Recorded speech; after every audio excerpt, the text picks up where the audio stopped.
So in this video, I'm going to speak about the differences between QMS and IQMS.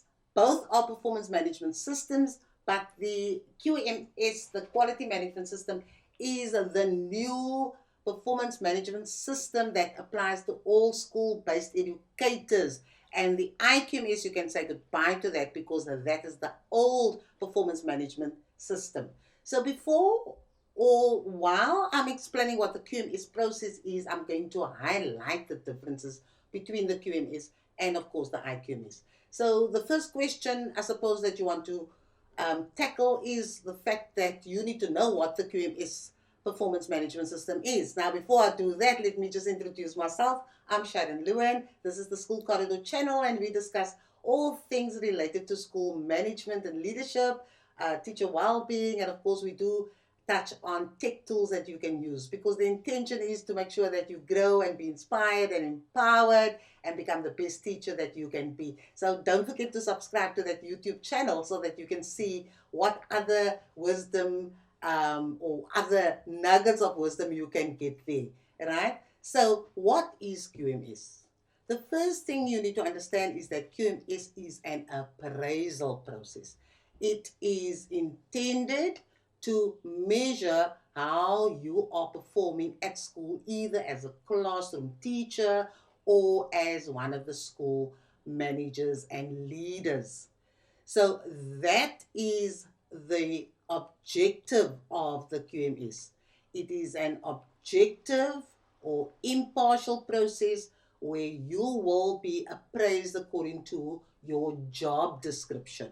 Right? So you need to look at what are the key requirement areas in your job, because you will be appraised on how well you are meeting those objectives in your job description. And the QMS process is intended to help you see what are your strengths and what are your weaknesses. Now, if you have strengths, obviously you're going to try to deepen those strengths. But if there are weaknesses, if there are gaps in your competence, then it means you have to conduct another process where you try to improve your professional expertise in terms of your classroom teaching, right? So, like I said, in essence, the QMS is just an appraisal process. The purpose of QMS is to ensure or to help the whole education system have highly competent, highly qualified, professional, and high performing educators. And so the intention of QMS is to then formally appraise you against objective criteria so that you can see what you need to do in order to improve your service that you are currently offering, if you are a classroom teacher or if you're one of the school managers and leaders. Okay? So I keep on saying you need to be appraised against objective criteria. You must be appraised against your performance areas that you will find in your job description. So when you were employed, when you were appointed, either as a classroom teacher primarily or as a school manager and leader with classroom teaching as one of the key areas, then you will find that you were given a job description, and in your job description you will find all the key performance areas that you are supposed to meet in whatever portfolio you were appointed, right? So if QMS is going to appraise your current performance, then we need to ask, what do we mean by current performance, right? So let's take the example first of a teacher who has been appointed to do mainly classroom teaching. In other words, you are engaged in the teaching and learning process, and you are teaching particular subjects to the learners, right? So if you look at your job description, you can see very clearly what you are supposed to do in terms of raising the children's competence so that they become high achievers, and that will speak to the goal, the ultimate goal of the education department and of course the education system here in South Africa, right? So what are the aspects that you need to then focus on in if we speak about your current performance? Now, let's take a classroom teacher, right? So, what must you then possess? What kind of competencies must you have? What type of skills must you have? And what knowledge must you have in order to ensure that you are a high performing classroom teacher, right? So, the first element is that you must have a deep understanding of the subject content that you are teaching. So you need to have a high level of academic knowledge of the subject content that you are teaching. So we are not just talking about just knowing what is in the syllabus for a particular grade or a particular phase. You need to know deeply where that knowledge that you're teaching the children, where that content that you're teaching the children, where it fits into the bigger picture of that particular subject, of that particular academic discipline, right? So that is one of the aspects or elements that will be appraised during the quality management process. How well do you know the subject content, right? Then the second element that speaks to your current performance and what are you being appraised on in terms of your teaching would be the actual teaching practice, the teaching and learning practice that takes place. So you need to have a very deep and good understanding of what pedagogy is. You need to know, for example, what teaching methodologies are out there and how pedagogically can you use those teaching methods to make your learning exciting, to make your learning engaging, and to help the children learn. So you need to not only know teaching methods, but you need to be able to say that these are the teaching methods that will help me bring out the best in terms of this content. And then, of course, you also need to understand how the children learn and take those theories about learning and then infuse that in your teaching, right? So you need to have a deep understanding of how children learn, what methods will work best, and then if they still don't or they have certain gaps and they didn't understand all the content, then you will also know then what interventions do you have to make, how do you remediate that content, how do you change your approach, what else can you do to ensure that the learners are in fact actively engaged and motivated and eager to learn what you're teaching them, and you are helping them cognitively as well to understand the information, right? So that is the second element. Then of course you need to know very deeply how to assess the learners, right? So what assessment techniques, what assessment methods can you use to test a particular aspect of the curriculum that you have taught? And is that the best method to test or to assess the learner's understanding of whatever you taught, or and whether they have grasped the information?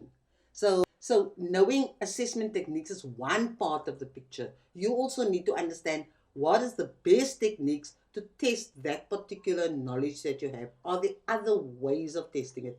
And are you perhaps not falling into a rut by teaching in a particular way and your learners are not achieving? Because how will you know whether your teaching has been successful? How will you know that you have reached the learners? The learners' assessments will guide you. So if your learners are underperforming all the time, then you need to revisit how you're teaching the information, how you're assessing them, and whether you perhaps don't have enough academic knowledge to help you break down the information for the learners. I know this is quite hectic, but I think people need to understand what we mean by current performance and what elements we need to look at. So we spoke about you need to look at your subject content knowledge, right? Or do you really know enough to be able to teach the learners well, so that you can draw on their prior knowledge as well. If they're in a lower grade, what were they taught there, and how can you build on that information? When they move to another grade, how have you created the foundation or the base for them to build so that the next teacher can build on it, because you understand how all the different parts of that subject content, of that academic knowledge, fit into each other, right? And so that is what we mean when we say you must have a deep, um, you must have deep knowledge of the subject content so that you can see the bigger picture and then help the learners step by step to get to the point where they need to be. So I've mentioned the three elements. Then, of course, you need to be aware that you need evidence to prove whatever you are doing. To to measure what you're doing, you're going to need objective evidence, right? And one of the objective pieces of information is the learner's performance. The learner's performance will give you an indication of the kinds of gaps that they still have in their learning, and probably the kinds of gaps that you have in terms of teaching that material. Right? So when we speak about current performance, that is basically the foundation, and then of course there will be specific areas that will be in your appraisal that will speak to what I've just spoken about, because I've spoken sort of globally, but it is all broken down in the QMS appraisal process. Now, let's say you are appointed as a school manager and leader, which means that you are either the principal, or the deputy principal, or the department head. And if you look at your job description, you will see that you are also responsible for classroom teaching.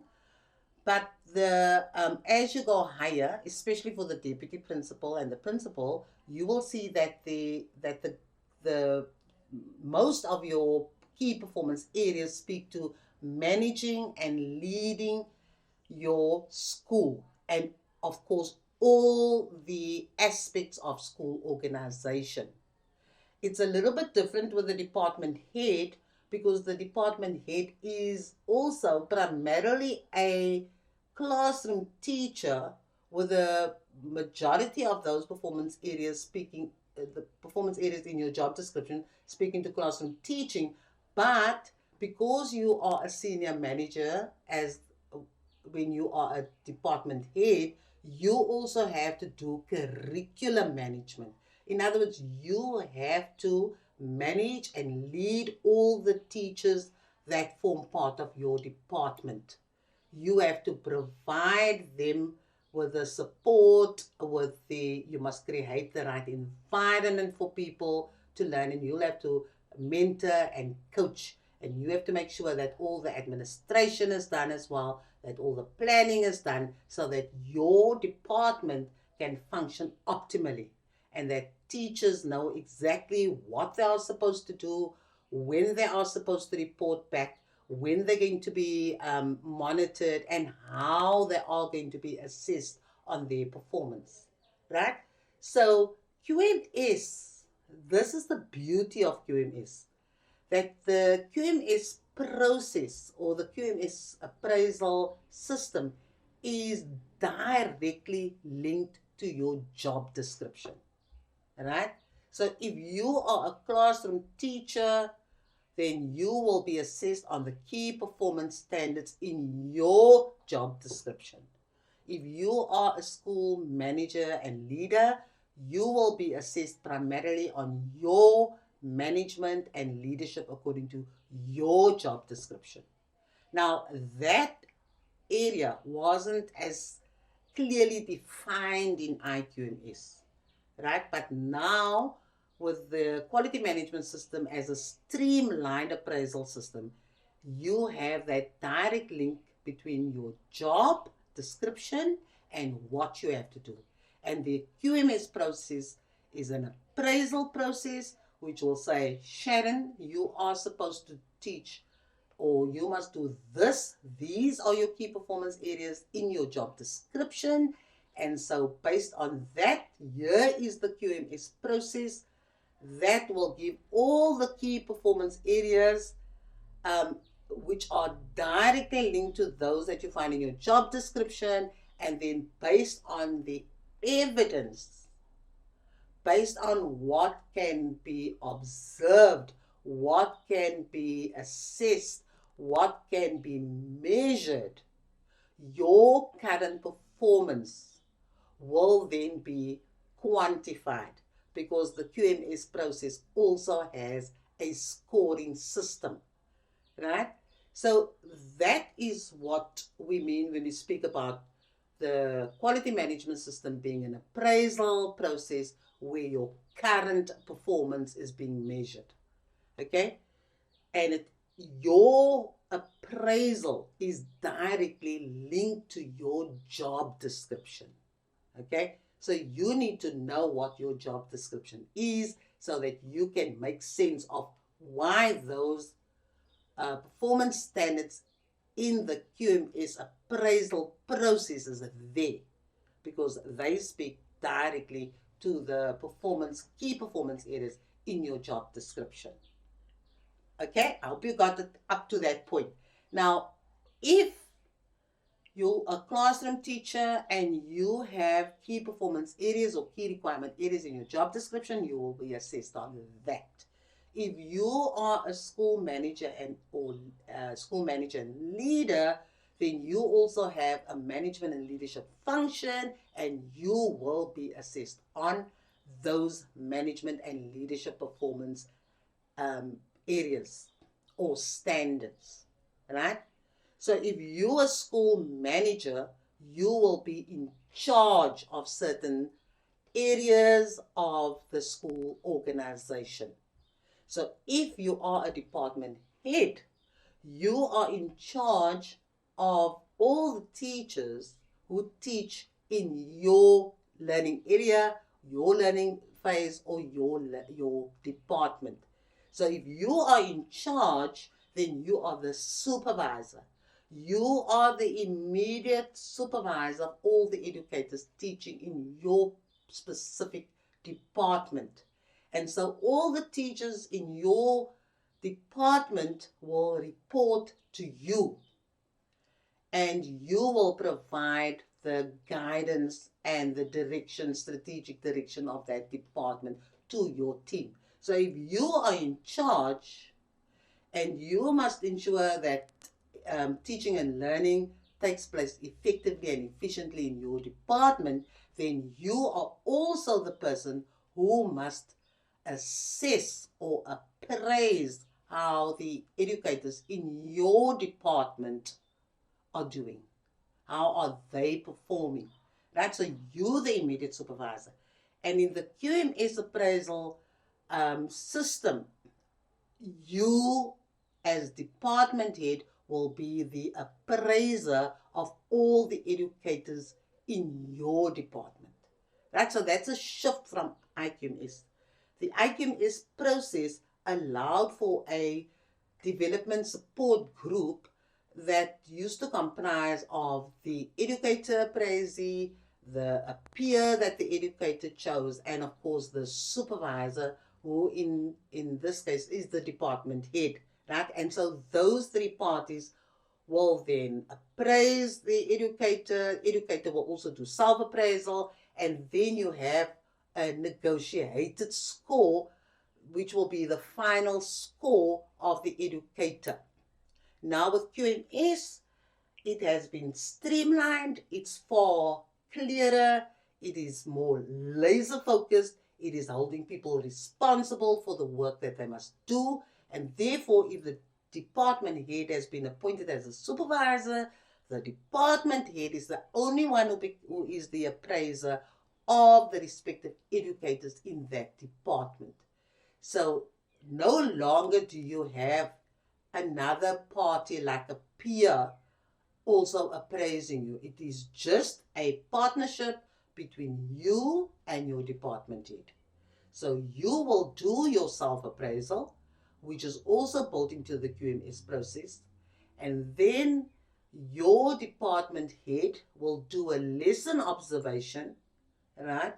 And then also take into account all the evidence that that you have presented and that the department head has, and then the department head will then appraise you or evaluate you or assess you based on those measurable criteria, based on that observable evidence that you also presented, right? And then you and your department head will then discuss the scores, and whatever input you want to give, you can make, but the person who must arrive at the final appraisal score for the educator is, in this instance, as we're explaining, the department head.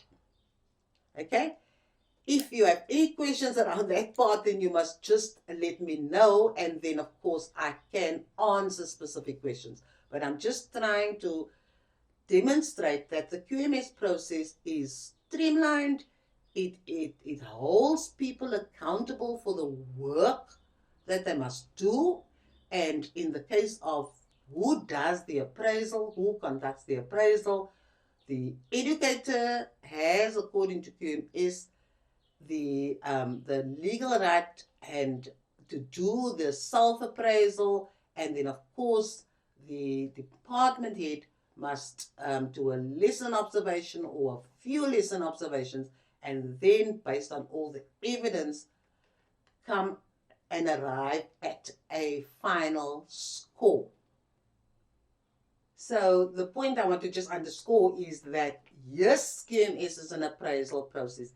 Yes, it's an objective appraisal process because it will look at hard evidence and it will look at your current performance based on the evidence that is presented.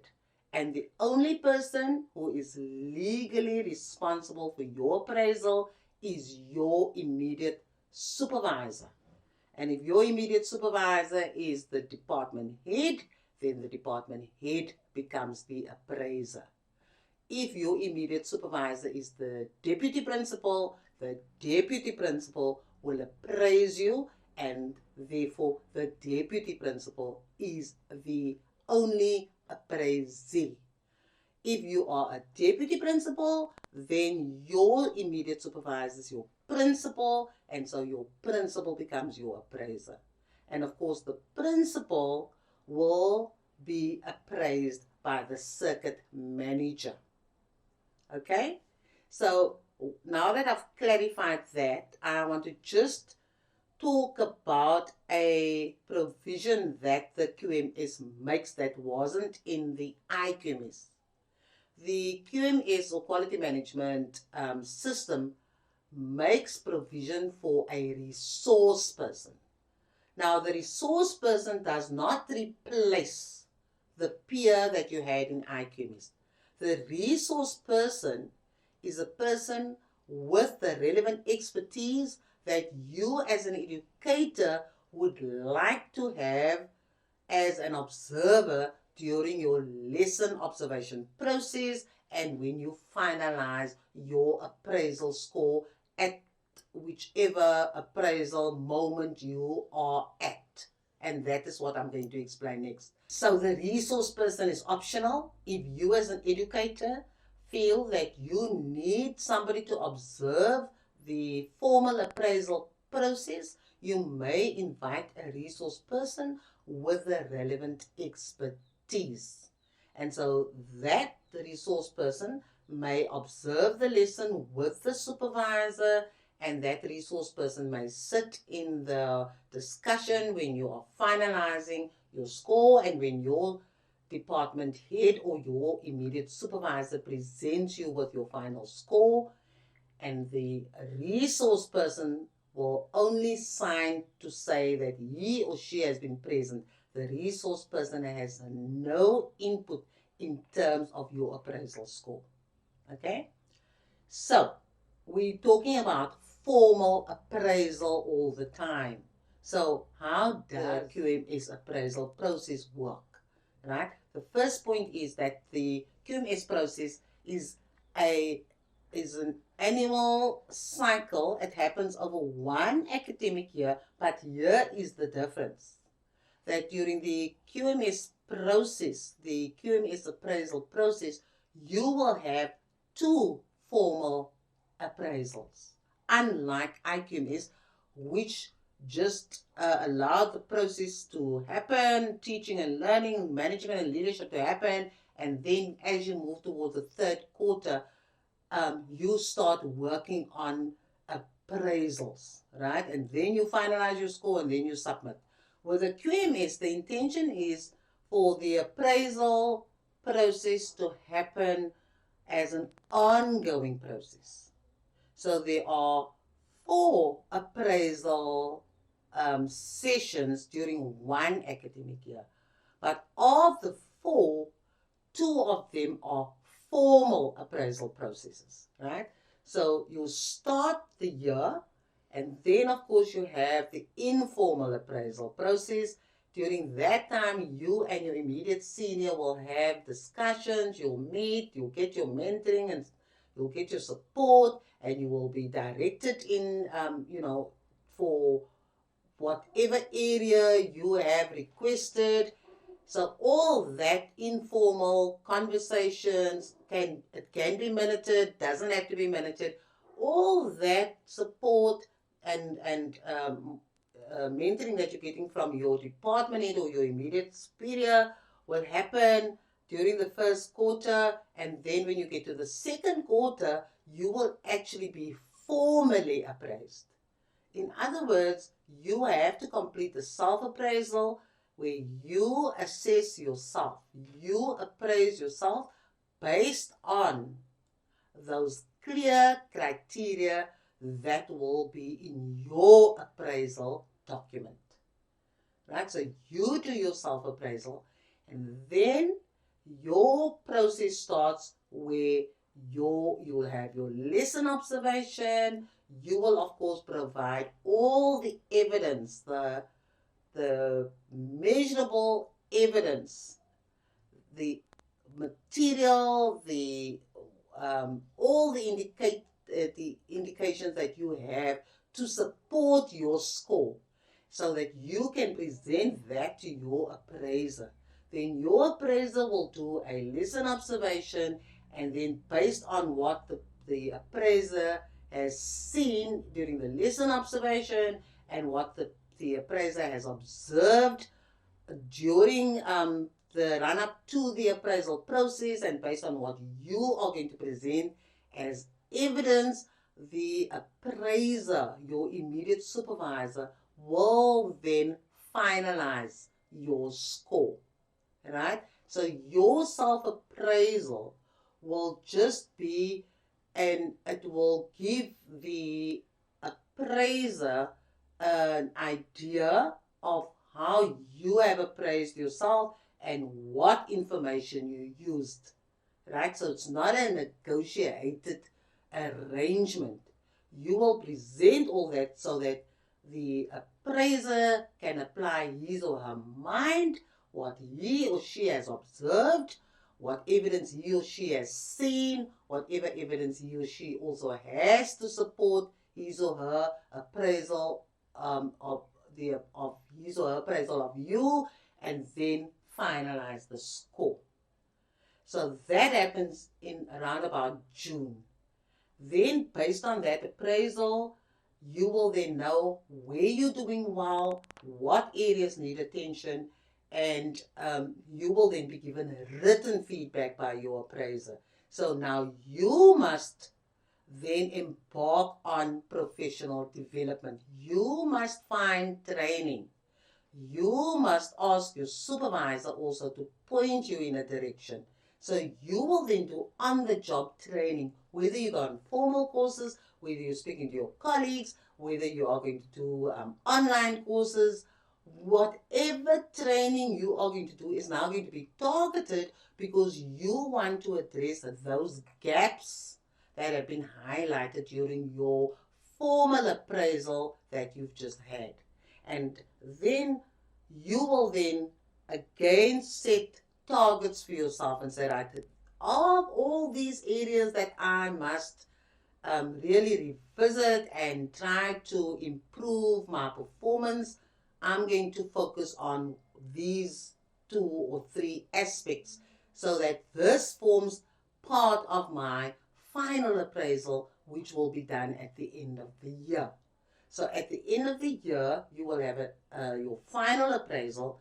Your mid-year appraisal, which happened in June, will not, it is just like a progress appraisal. It's a formal appraisal, but it doesn't mean that it affects your final appraisal, right? So those aspects that you want to concentrate on or whatever you're going to do, you will then do your final appraisal at the end of the year, and then you'll follow the same process that I explained about you doing the self-appraisal.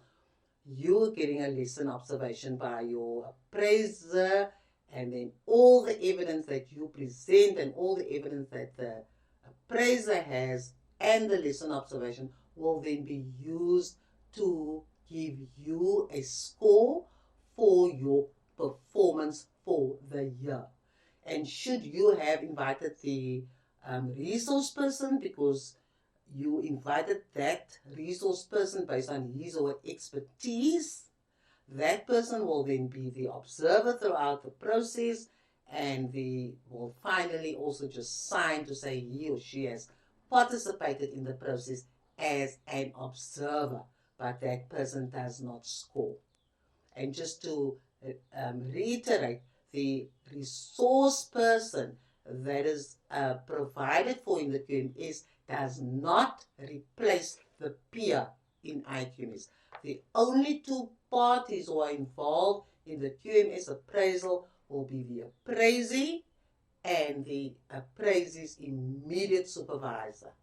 Those are the only people who will be involved in the appraisal process, and the only person who finally determines your appraisal score is your supervisor based on all the evidence that was presented by you and of course by the supervisor.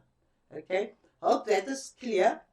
And then I think I've covered all the points of difference between the QMS and the IQMS.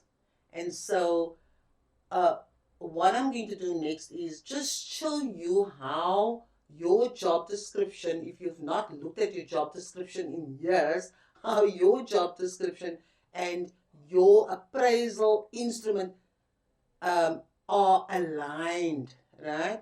So having said that, if your job description informs your appraisal instrument, then it means that there is a separate appraisal instrument for every post level, right? So as a post level 1 educator, your appraisal instrument will be different to the department head's appraisal instrument, the deputy principal's appraisal instrument, and the principal's appraisal instrument.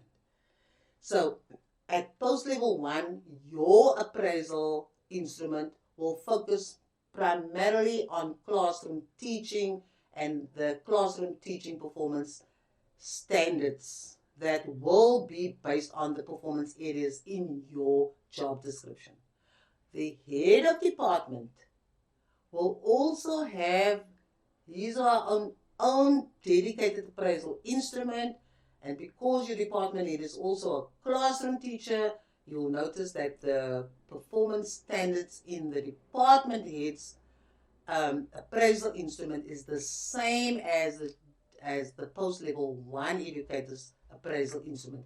But the difference is, because the department head is a school manager, there is an additional performance standard that speaks to the curriculum management performance area that your department head is accountable or responsible for. Right? Then you've got the deputy principal who has key performance areas in his or her job description, the official job description as per PAM, and those key performance areas will form the basis of his or her appraisal instrument. And then, of course, the principal has his or her own appraisal instrument that will be based on his or her official legal job description as per PAM. Okay? The last point I think I can mention is that all your senior managers also have to do a work plan. And the work plan is essentially a document, it's a strategic plan where the senior managers must explain what targets they are setting, what kind of activities they are going to do, how they're going to measure whether they have achieved those targets. Right? So that is a special document or a special instrument that all our senior managers at the school must complete as well. So in summary, your post-level 1 will have a dedicated customized appraisal instrument with performance levels 1 to 5, or with performance standards 1 to 5. Your department head will have a dedicated appraisal instrument with performance standards 1 to 6. And performance standard 6 speaks to curriculum management that your department head is responsible for. Then, of course, your deputy principal and your principal, they have mainly management and leadership functions, and so they have 7 performance standards, and they will also have a work plan.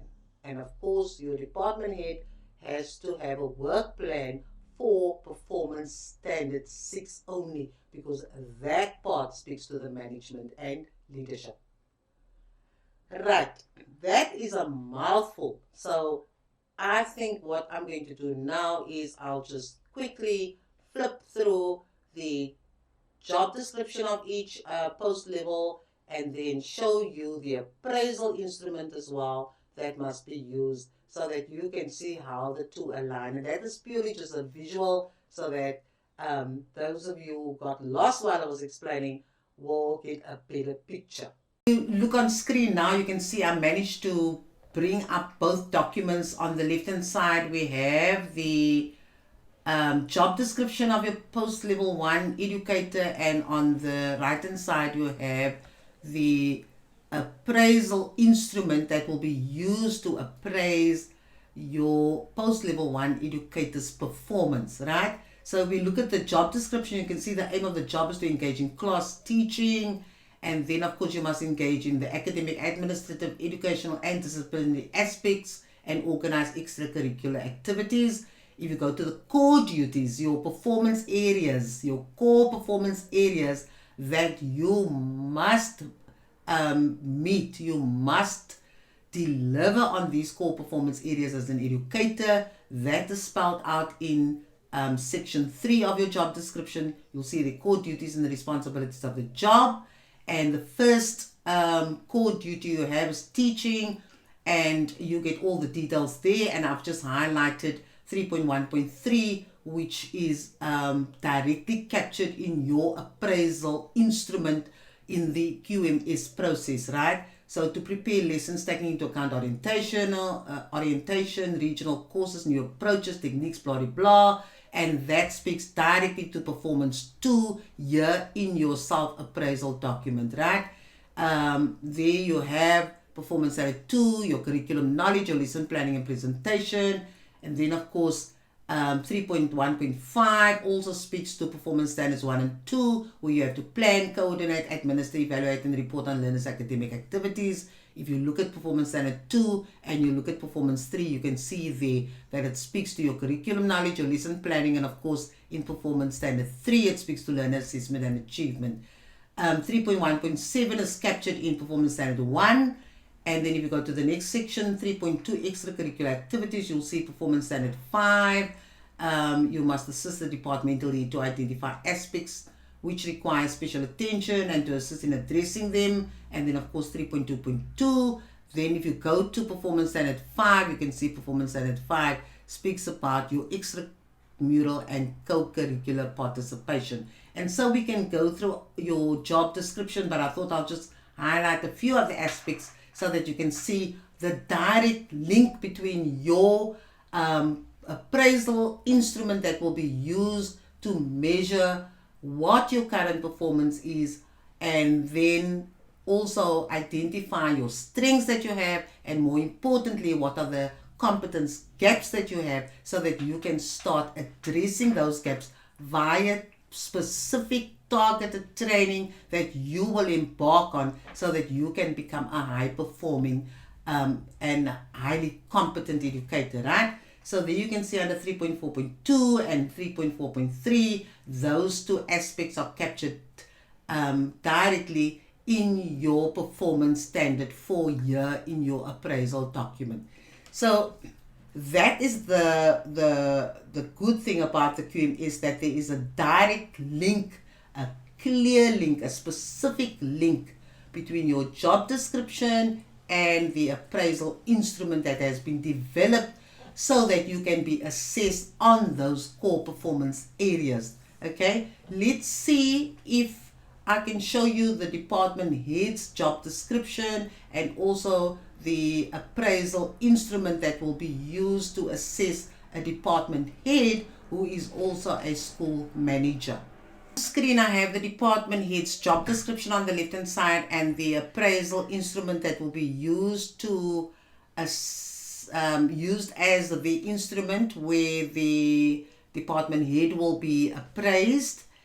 Let's look at the job description quickly, and then also let me just scroll past all those details and get to the performance standards. You can see the aim of the job of your department head is to engage in classroom teaching, and then of course also be responsible for the effective functioning of the department that he or she is responsible for.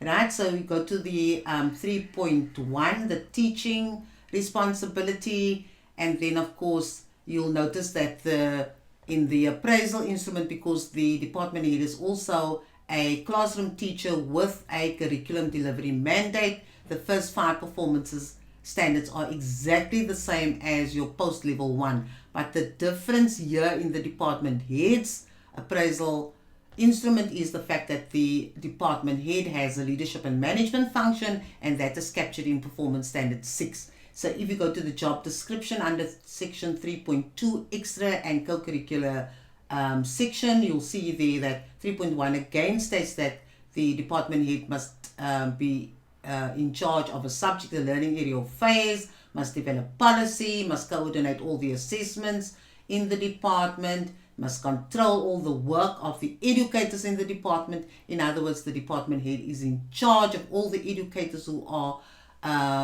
teaching in that specific department. And then 3.3 speaks to personnel. The department head must advise the principal on how the work must be allocated in the department. And then of course the department head must participate in all agreed appraisal processes, and the agreed appraisal process is the QMS. So being in charge of the department, being the immediate senior of all the educators in the department, your department head is in fact the only appraiser of the educators in that department, right? Nobody else participates in the process to score. Your immediate supervisor is the only one who will award scores by taking into account what you have evaluated or appraised yourself on based on evidence, and then of course looking at the work that you've done, and then going and observing a lesson that you will present, and then finalizing the score by looking at all the evidence and taking into account your self-appraisal as well. Now the QMS process does make allowance for an observer, and that observer is called the resource person. Now your resource person will be invited to observe the formal appraisal process, so that the observer will then just monitor whether the process is transparent, whether there is integrity, and whether the process is being done objectively. But the observer, your resource person, will not score at all The person is there purely as an observer who has been invited by you based on the person's expertise to come and observe during the lesson observation process of your appraisal. Now, in the case of QMS, we don't have anybody appraising you because legally you report to your immediate supervisor, and your immediate supervisor is the one who must assess your performance, appraise your performance, and then of course ensure that you conduct or embark on various training activities to address the weaknesses or the competence gaps that you are displaying, and then also provide you with the mentoring and support and the coaching as stipulated in the department head's job description. So the QMS makes it very clear who must be appraised and who must do the appraisal. Okay? And then of course if you go to the appraisal document of your head of department, then you can see there that you have the 5 performance standards exactly like the post level 1, but here in performance standard 6 you have all those leadership and management functions recorded as per your job description here under 3.2, and of course in the aim of the job, right? So performance standard 6 will talk about the management of the curriculum. Can you see how the appraisal instruments have been tailored to match what you need to be reporting on? And it's not just a general appraisal. It's very specific, and the specific details are based on your job description. Okay, let us just look quickly then also at the principal's job description and look at the principal's appraisal instrument.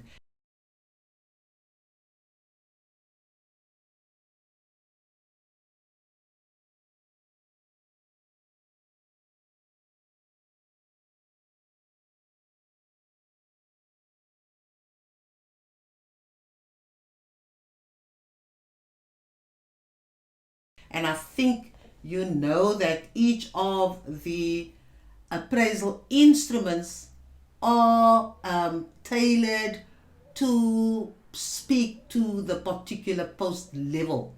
So every post level will have their own dedicated appraisal instrument that must be used.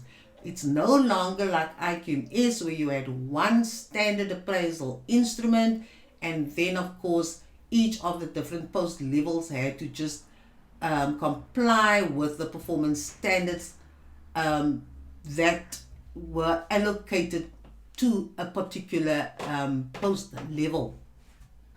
So let us look at the principal's job description and then look at the principal's appraisal instrument.